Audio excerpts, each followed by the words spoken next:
नमस्कार दोस्तों, स्वागत है आपका ओनली न्यूज़ 24x7 में। आज मैंने सोचा कि क्यों ना थोड़ा सा बाहर से स्टोरी करें, आपको नज़ारा भी अच्छा दिखे। खिला खिला इस समय दिल्ली एनसीआर में रिमझिम बारिश हो रही है। खैर, खबर पर आते हैं।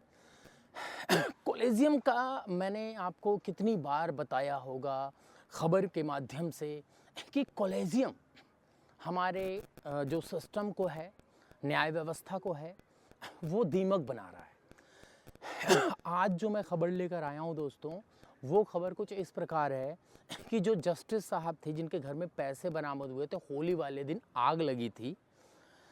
अब उसमें एक बड़ा अपडेट आ गया है और अपडेट ये है कि कॉलेजियम कह रहा है कि पैसे मिले ही नहीं।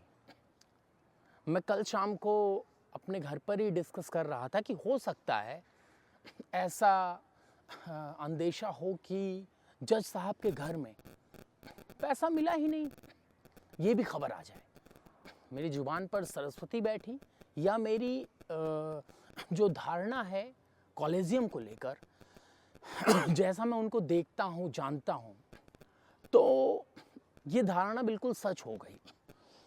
दोस्तों, मैं आपको इस खबर को तो मतलब अपडेट मैंने करा ही दिया है पहले। आज जो ये जस्टिस यशवंत वर्मा हैं, उनके एक पुराने केस का डिटेल मैं आपको देने जा रहा हूँ। आपसे अनुरोध है कि वीडियो को अधिक से अधिक शेयर करें। मैंने कुछ लाइनिंग बनाई हैं, वो लाइन मैं पढ़कर आपको बता देता हूँ। कुछ मेरे प्रेजेंटेशन में बैडनेस लगेगी आपको तो माफ़ी चाहता हूँ, क्योंकि हो सकता है मैं जब नीचे पढ़ रहा हूँ तो आपके आंखों से आंखें ना मिले।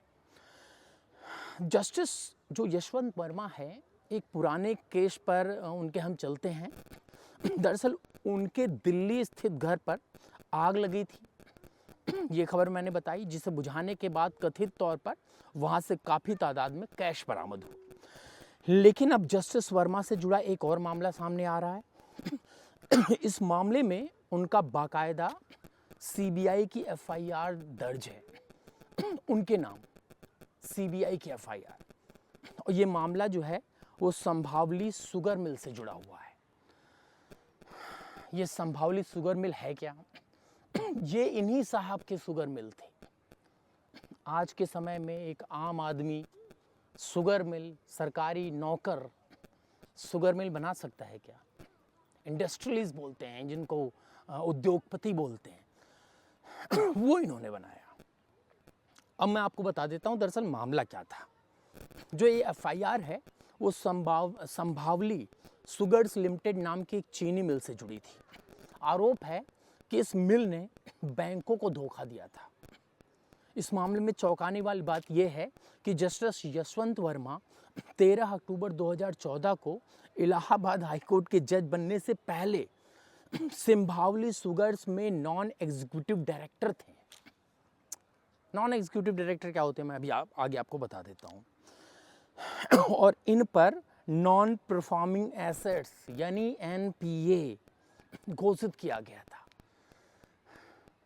मतलब कि इनका जो शुगर मिल थी वो बैंक द्वारा लोन से फंडेड थी और इन्होंने अपनी कंपनी को दिवालिया घोषित कर दिया। दिवालिया घोषित करने के बाद वो जो पैसा था वो तो साफ दे नहीं सकते थे, क्योंकि कंपनी अगर दिवालिया हो गई तो पैसा तो मतलब हो ही नहीं सकता है। तो इन्होंने दिवालिया घोषित कर दिया। फिर सरकार ने उसको एनपीए में डाल दिया, नॉन प्रॉफिटेबल एसेट्स। आपको पता होगा कि अगर आप क्रेडिट कार्ड ले लीजिए और उससे पैसा खर्च कर दीजिए, लोन ले लीजिए, आप भर नहीं पा रहे हैं, तो एक समय तक बैंक आपको नोटिस भेजता है, उस पर ब्याज लगाता है, और एक समय ऐसा आता है कि जब वो एनपीए में चला जाता है, ना तो अब ब्याज बढ़ेगा ना तो कुछ होगा, लेकिन हाँ, बैंक रिकवरी जरूर कर सकता है। लेकिन ऐसे मामलों में जब ताकतवर जज इसके पीछे जुड़े हों, कोई रिकवरी नहीं होती। खैर, इन्होंने दोस्तों किया क्या था, किसानों की मदद के नाम पर इन्होंने लोन लिया था। सीबीआई ने 22 फरवरी 2018 को भ्रष्टाचार निवारण अधिनियम के तहत एफआईआर दर्ज की थी और इसके 5 दिन बाद प्रवर्तन निदेशालय यानी ईडी, जो इन्फोर्समेंट डायरेक्टरेट है, उसने 27 फरवरी 2018 को मनी लॉन्ड्रिंग एक्ट के तहत ECIR दर्ज किया। जैसे FIR होता है ना, उसे ECIR होता है, उन्होंने दर्ज किया। और ये FIR oriental bank of commerce की शिकायत पर दर्ज हुआ। ओरिएंटल बैंक से इन्होंने, सरकारी बैंक से कहें अब तो, जो है इन्होंने ये लोन लिया, ठीक है। और ये जो ओरिएंटल बैंक ऑफ कॉमर्स है, इसकी शिकायत पर दर्ज किया गया था। और जो ये बैंक है वो संभावली सुगर्स को 150 करोड़ रुपए लोन दिया था। कितना? 150 करोड़। अगर मैं अप्लाई करता हूँ लोन, आप अप्लाई करते हैं, कितना मिल जाएगा? पर्सनल लोन 10 लाख 15 लाख से ज़्यादा नहीं। गाड़ी की लोन लेने जाते हैं तो 30-35 लाख से ज़्यादा नहीं। 150 करोड़ कहाँ, कौन सी सेटिंग? मैं अपने कैमरा पर्सन से चाहूँगा एक बार अगर समय भी बता दे तो बेटर है। अच्छा, तो जो है इन्होंने ये किसानों के नाम पर इन्होंने लिया और CBI की FIR को रद्द करने की इन्होंने अर्जी भी डाल दी। कहाँ? इलाहाबाद हाई कोर्ट के। इलाहाबाद हाई कोर्ट में उसको कि भैया ये हमारे खिलाफ रद्द हो जाए। 2 फैसलों में इस FIR का जिक्र किया गया था। ये फैसले उन आरोपियों से जुड़े थे जिन्होंने CBI की FIR को रद्द करने का और अग्रिम जमानत की अर्जी दी थी। पिछले साल यानी 2024 में मार्च में supreme court Allahabad high court के एक फैसले को पलट दिया। इलाहाबाद हाई कोर्ट जो है वो SBI के नेतृत्व वाले बैंकों के समूह के संभावली सुगर्स को दिए गए लोन की CBI जांच का आदेश दिया था। समझ रहे हैं आप खेल? और जो सुप्रीम कोर्ट है उसने ये भी कहा था कि अधिकारी कानून के मुताबिक धोखाधड़ी के लिए कार्रवाई कर सकते हैं। और सुप्रीम कोर्ट ने माना था कि बैंक के फैसले गलती नहीं। सुनवाई के दौरान सुप्रीम कोर्ट ने संभावली सुगर्स के खिलाफ CBI के दिवालियापन जो है माफी चाहता हूँ दोस्तों, SBI की दिवालियापन की कार्रवाई को रद्द करने से भी इनकार कर दिया था। और सुप्रीम कोर्ट ने CBI की संभावली के लिए किए गए समझौते के प्रस्ताव को खारिज करने के फैसले को सही ठहराया था। और सुप्रीम कोर्ट ने कहा था कि बैंक के फैसले में कोई गलती नहीं निकाली जा सकती।